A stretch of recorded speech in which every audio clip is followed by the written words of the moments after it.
नमस्कार दोस्तों, सनातनी दिव्य मंत्र चैनल में आपका स्वागत है। प्रिय भक्तों, सनातन हिंदू धर्म में तुलसी के पौधे का महत्व सबसे अधिक है। इसकी सबसे पहले पूजा भगवान विष्णु जी ने की थी। श्री हरि कहते हैं, जिस प्रकार देवी लक्ष्मी से वैकुंठ को ऐश्वर्य प्राप्त है, उसी प्रकार वैकुंठ में तुलसी के कारण ही पवित्रता प्राप्त है। पृथ्वी लोक पर जिस स्थान पर भी तुलसी का पौधा होगा, उस स्थान पर कभी बुराई का वास नहीं होगा। ऐसा स्थान सबसे अधिक पवित्र होगा।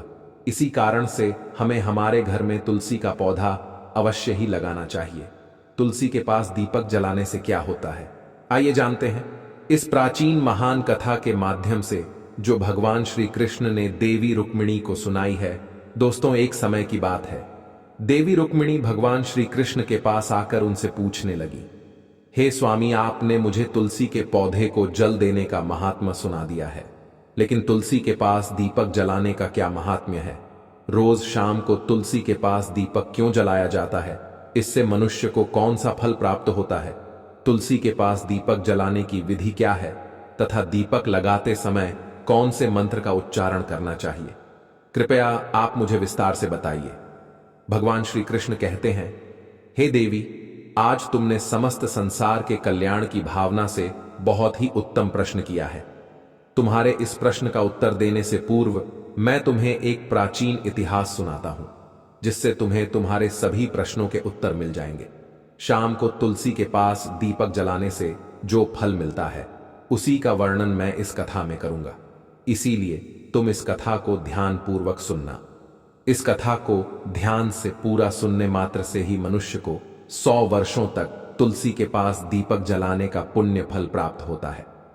देवी रुक्मिणी कहती हैं, हे प्रभु, मैं कथा को सुनने के लिए उत्सुक हूं। कृपया आप इस कथा को मुझे सुनाइए। मैं इस कथा को बहुत ही ध्यानपूर्वक सुनूंगी। तब भगवान श्री कृष्ण देवी रुक्मिणी को वह कथा सुनाने लगते हैं। हे देवी, पूर्व काल की बात है। दक्षिण दिशा में महिष्मती नाम की एक बहुत बड़ी नदी है। उसी नदी के किनारे हरिहरपुर नाम का एक अत्यंत सुंदर नगर बसा हुआ है। उसी नगर में आदित्य दीक्षित नाम के एक ब्राह्मण निवास करते थे। वे अत्यंत गुणवान, चरित्रवान, धर्म कार्य करने वाले तथा वेदों के मार्ग पर चलने वाले थे। उन्होंने समस्त शास्त्रों का अध्ययन किया हुआ था।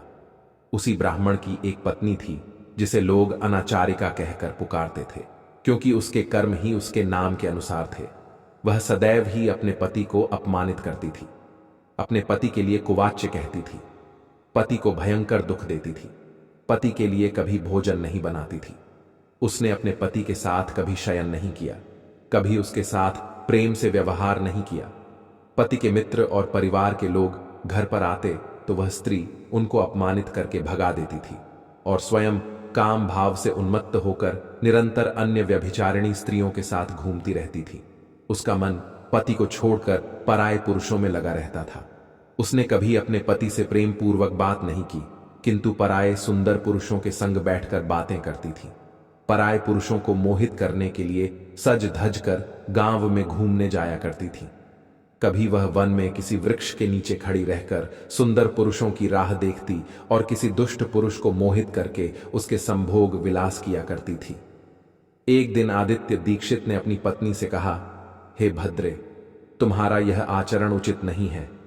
इस प्रकार से पाप करने पर तुम्हारा अहित ही होगा। इसीलिए तुम अभी से यह सब बुरे काम करना छोड़ दो। तुम्हारे इस प्रकार के व्यवहार से मुझे बड़ा दुख हो रहा है। तब उस अनाचारिका स्त्री ने कहा, ना जाने किस पाप के कारण मेरा तुझ जैसे भिख मंगे के साथ विवाह हुआ है।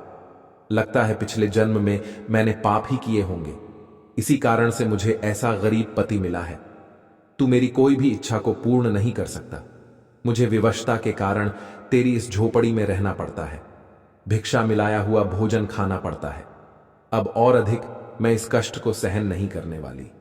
किसी दिन मैं तुझे छोड़कर अवश्य चली जाऊंगी। तेरे साथ रहूंगी तो इस जन्म में भी मेरे द्वारा पाप ही होंगे। इसीलिए अब मैं किसी अन्य धनवान पुरुष से विवाह करूंगी। आदित्य दीक्षित ने अपनी पत्नी से कहा, हे प्रिय, तुम इस प्रकार के अपशब्द ना कहो। इस प्रकार से अपने पति को त्यागने का विचार मन से छोड़ दो। जो स्त्री अपने पति को त्याग कर पराये पुरुष के पास जाती है, उसका अहित ही होता है। उसे नरक में जाना पड़ता है। उस अनाचार्य की पत्नी ने कहा, नरक में तुम्हें जाना पड़ेगा, क्योंकि तुम कोई काम धंधा तो करते नहीं, भीख मांगकर खाते हो और मुझे भी जूठन खिलाते हो। पत्नी को दुखी और असंतुष्ट रखने वाला पति भी नरक में ही जाता है, और तुम्हारा घर कोई नरक की सजा से कम नहीं है। तुम्हारे साथ इस घर में रहने से अच्छा है मैं नरक में जाकर रहूं। इस प्रकार उस आदित्य दीक्षित की पत्नी ने अनेक प्रकार के कटु वचनों से अपने पति का अनादर किया और उसे अपमानित किया। श्री कृष्ण कहते हैं, हे देवी, जो स्त्री अपने पति का अनादर करती है, जो अपने पति का अपमान करती है, उसके घर में दुर्भाग्य ही आता है। पति को छोड़कर पराये पुरुष के पास जाने वाली स्त्री को नरक में दंड अवश्य ही भोगना पड़ता है। अब आगे सुनो उस अनाचारिका स्त्री के साथ क्या होता है। एक दिन वह अनाचारिका स्त्री वन में जाकर एक वृक्ष के नीचे खड़ी हो गई। उसका चित्त काम से भरा हुआ था। वह किसी सुंदर कामी पुरुष की राह देख रही थी, किंतु बहुत समय बीतने के बाद भी उस स्थान पर कोई पुरुष नहीं आया। इसीलिए वह अत्यंत दुखी हो गई और प्रियतम की खोज में इधर उधर देखने लगी। उस दिन उसका सारा परिश्रम व्यर्थ हो गया। वह वहां खड़ी होकर वह नाना प्रकार की बातें कहकर विलाप करने लगी। हाय हाय, आज तो इस मार्ग से कोई भी सुंदर पुरुष नहीं आया। अब मैं कैसे अपनी काम शांति करूं? आज की रात कैसे बीतेगी? कौन मेरे इस सुंदर शरीर का उपभोग करेगा? मेरी जवानी और सुंदरता तो अकारण ही नष्ट हो रही है। कोई भी इस सुंदर शरीर को पाने की कामना नहीं करता। अब मैं कहां जाऊं? कौन मुझे अपनाए? कौन मेरे साथ भोग विलास करेगा? मेरा पति तो मूर्ख है, किंतु अब ऐसा लगता है कि संसार ही मूर्ख पुरुषों से भरा पड़ा है। कोई भी इतनी सुंदर स्त्री को पाने की कामना नहीं कर रहा है। मैं तो इतनी सुंदर हूं कि देवता भी मुझे पाने की इच्छा करेंगे, लेकिन यह संसार तो पापी और तुच्छ पुरुषों से भरा पड़ा है, जो मुझ अप्सरा जैसी सुंदर स्त्री को दुर्लक्ष्य कर रहा है। हे भगवान, कोई सुंदर, बलवान और पराक्रमी नर हो तो उसे मेरे पास भेजिए। चाहे वह मेरा भक्षण भी कर लेगा तो भी मैं प्रसन्नता से उसका आलिंगन कर लूंगी। भगवान श्री कृष्ण कहते हैं, हे देवी, इस प्रकार से वह स्त्री जोर जोर से विलाप करने लगी। उसी जंगल में एक भयानक शेर निवास करता था। उस पापिनी स्त्री की आवाज सुनकर वह जाग गया और उछलकर उस स्त्री का भक्षण करने के लिए उसके पास आ गया। उस शेर का नाम था ध्वंस। ध्वंस का रूप अत्यंत भयानक था। उसका शरीर काले और नारंगी धारियों से युक्त था, जो जंगल की छाया में घुल मिल जाता था। उसकी आंखें अंगारे की तरह लाल थीं, जो अंधेरे में भी चमकती थीं। उसके जबड़े से लंबे तीक्ष्ण दांत बाहर निकले हुए थे, जो किसी भी जीव को चीरने के लिए पर्याप्त थे।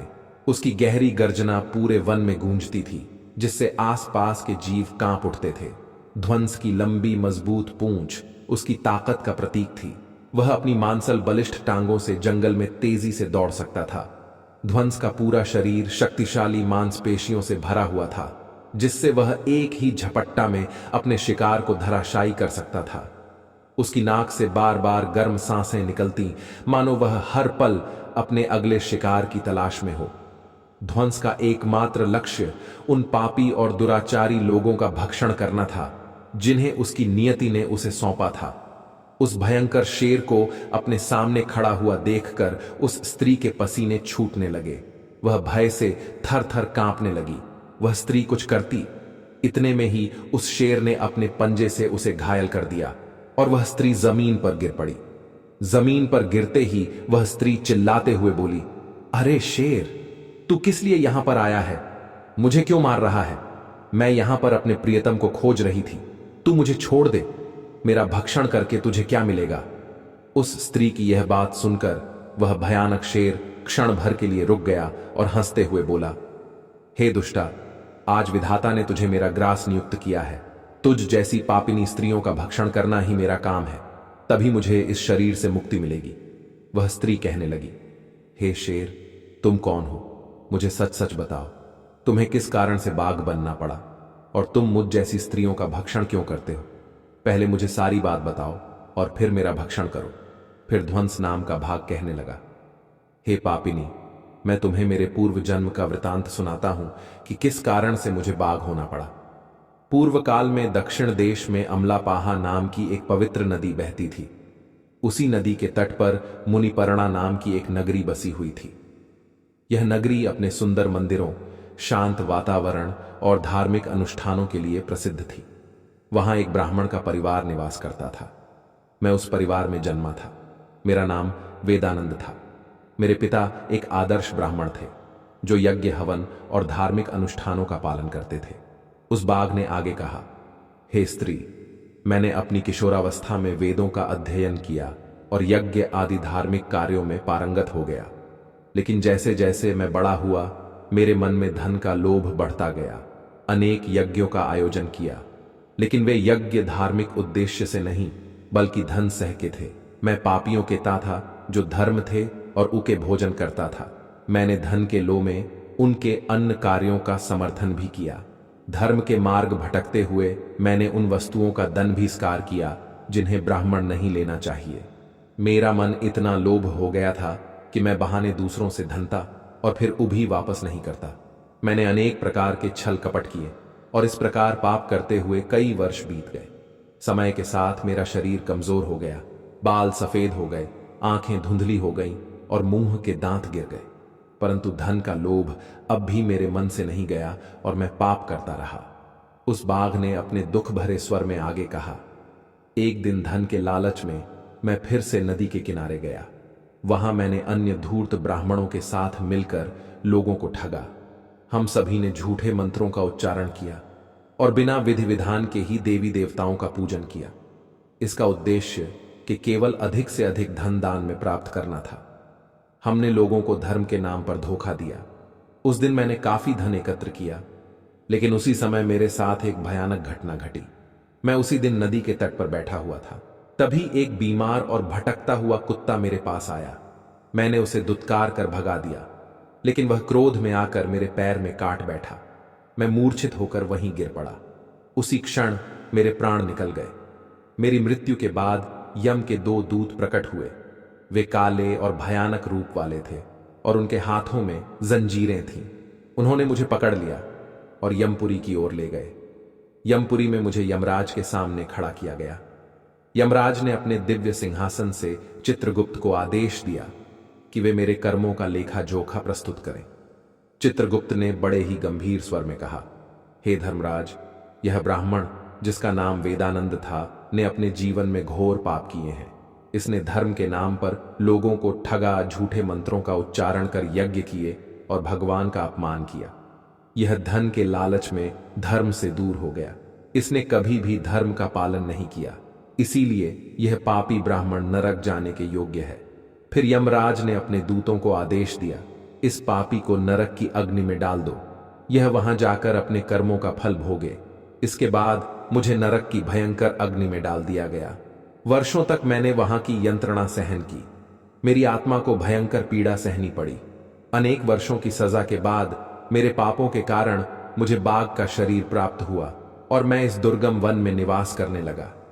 ध्वंस ने अपनी कहानी को समाप्त करते हुए कहा, अपने पूर्व जन्म के पापों का प्रायश्चित करते हुए मैंने संकल्प लिया कि मैं कभी भी महात्मा, साधु पुरुष या सती स्त्रियों का भक्षण नहीं करूंगा।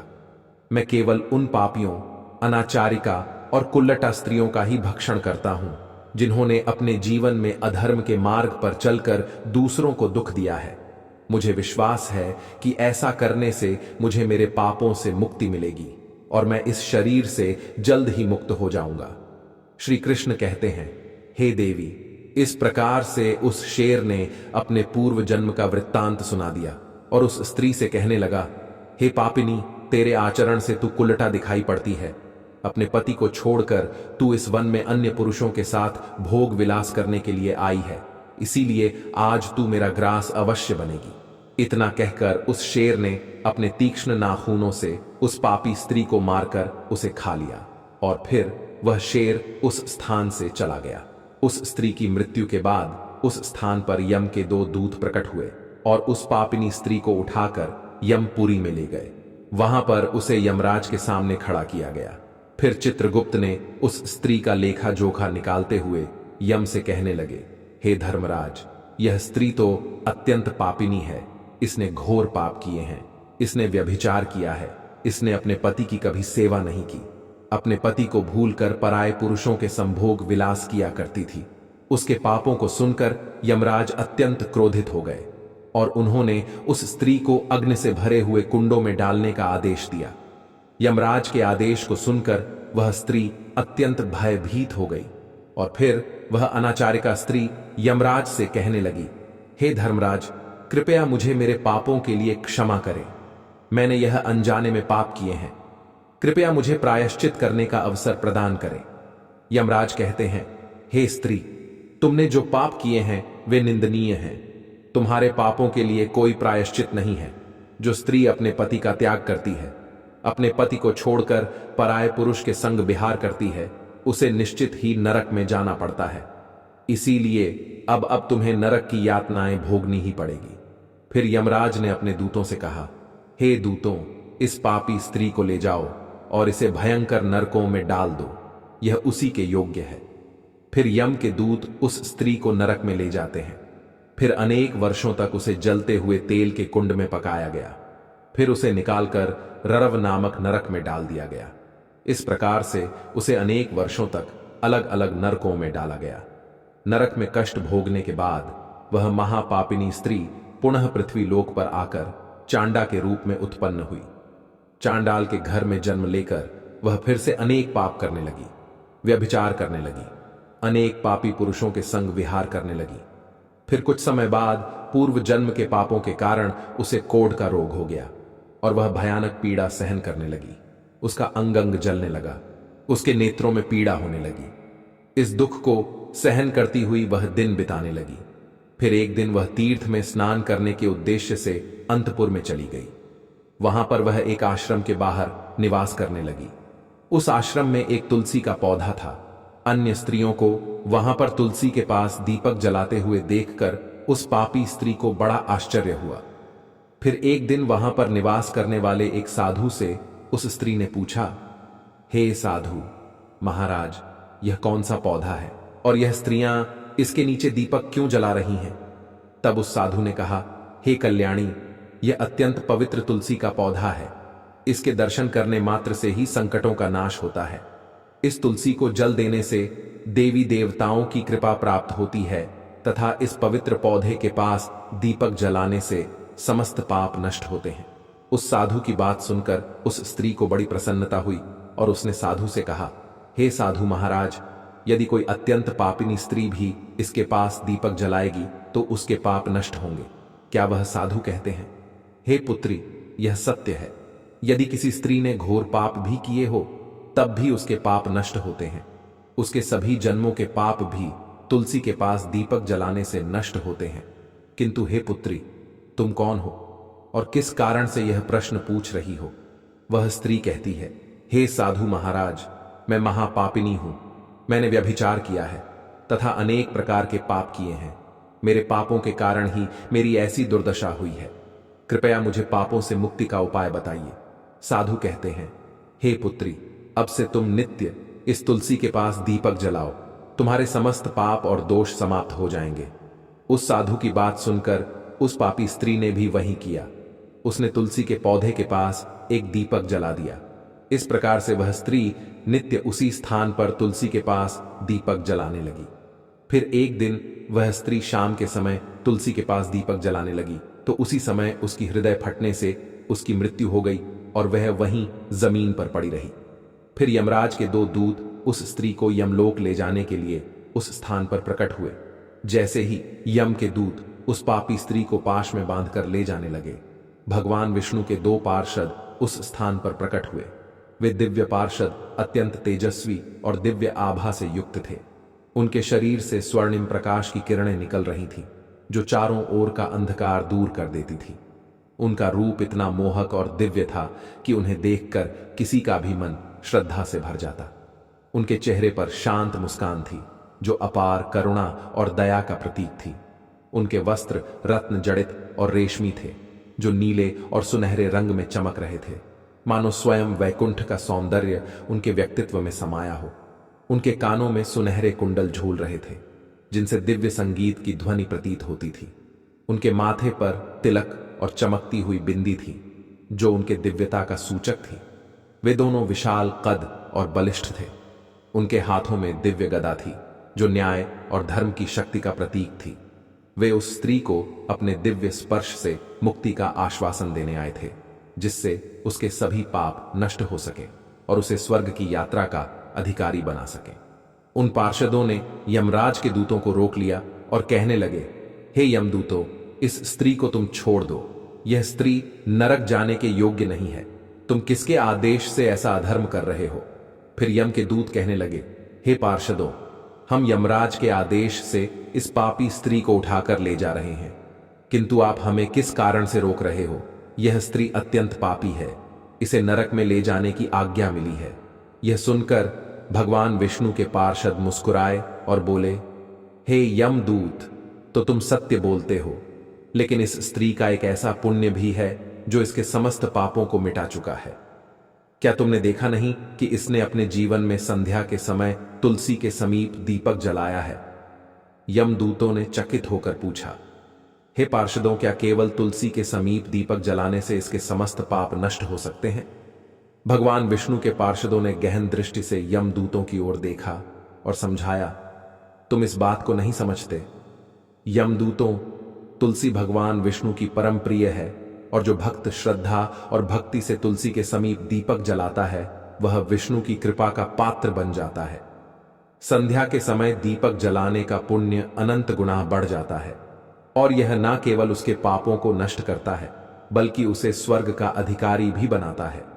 इस स्त्री ने सच्चे मन से तुलसी का पूजन किया और दीपक प्रज्वलित किया है।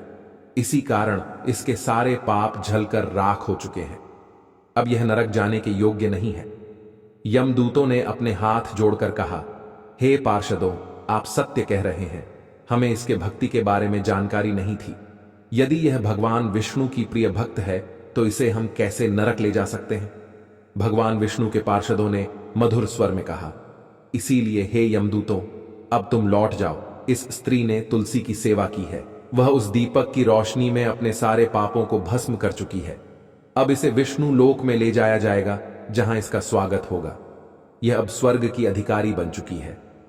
पार्षदों की बात सुनकर उन यमदूतों ने उस स्त्री को उसी स्थान पर छोड़ दिया और यमलोक लौट गए। वहां जाकर उन्होंने यमराज को सारा वृत्तांत सुना दिया। फिर भगवान विष्णु के पार्षद उस स्त्री को दिव्य विमान में बिठाकर स्वर्ग लोक ले गए। भगवान श्री कृष्ण कहते हैं, हे देवी रुक्मिणी, इस प्रकार से तुलसी के पास केवल दीपक जलाने मात्र से ही मनुष्य के सभी पाप नष्ट हो जाते हैं। जो स्त्री नित्य शाम को तुलसी के पास दीपक जलाती है, वह सौभाग्यशाली बनती है। उसके पूर्व जन्मों के सभी पाप नष्ट हो जाते हैं। उसे सुख समृद्धि की प्राप्ति होती है। रोज तुलसी के पास दीपक जलाते समय इस मंत्र का उच्चारण करना चाहिए, ओम तुलसी देव्यै च विद्महे विष्णु प्रिये च धीमहि तन्नो वृंदा प्रचोदयात्। श्री कृष्ण कहते हैं, हजारों अमृत के घड़ों से नहलाने पर भी श्री हरि को उतनी तृप्ति नहीं होती जितनी वे मनुष्यों के द्वारा तुलसी का एक पत्ता चढ़ाने से प्राप्त करते हैं। 10,000 गौ दान से जो फल प्राप्त होता है, वही फल तुलसी पत्र के दान से पा लिया जाता है। जो मृत्यु के समय अपने मुख में तुलसी पत्र का जल पा जाता है, वह संपूर्ण पापों से मुक्त होकर श्री कृष्ण के धाम जाता है। जब भक्त तुलसी के पास दीपक जलाता है, तो उस प्रकाश में निहित ऊर्जा नकारात्मक शक्तियों को नष्ट करती है और सकारात्मकता का संचार करती है। यह आध्यात्मिक वातावरण को शुद्ध करता है और घर में देवताओं की कृपा को आकर्षित करता है। दीपक का प्रकाश अज्ञान के अंधकार को दूर करता है और ज्ञान की ज्योति को प्रज्वलित करता है। तुलसी के पास दीपक जलाने से मनुष्य के भीतर शुद्धता और पवित्रता का भाव उत्पन्न होता है, जिससे उसकी भक्ति और ध्यान की शक्ति बढ़ती है। यह मान्यता है कि जब व्यक्ति तुलसी के पास दीपक जलाकर उसकी आरती करता है, तो भगवान विष्णु का ध्यान अधिक सरलता से प्राप्त होता है। यह साधक के मन को स्थिर और शांति की ओर ले जाता है, जिससे ध्यान में एकाग्रता बढ़ती है। तुलसी के पास दीपक जलाने का अनुष्ठान सूर्यास्त के समय करना अत्यंत शुभ माना जाता है। इस समय दीपक जलाकर तुलसी माता की आरती की जाती है और भगवान विष्णु का स्मरण किया जाता है। इसे करने से विशेष पुण्य प्राप्त होता है। प्रतिदिन संध्या समय में तुलसी के पास दीपक जलाते समय ओम नमो भगवते वासुदेवाय मंत्र का जाप करना चाहिए। यह मंत्र घर की नकारात्मकता को दूर करता है और भगवान विष्णु की कृपा प्राप्त करता है। तुलसी के पास घी या तिल के तेल का दीपक जलाना शुभ होता है। घी का दीपक अधिक पवित्र माना जाता है, लेकिन यदि संभव ना हो तो तिल के तेल का दीपक भी जलाया जा सकता है। तिल के तेल का दीपक नकारात्मक ऊर्जा होने में सहायक होता है।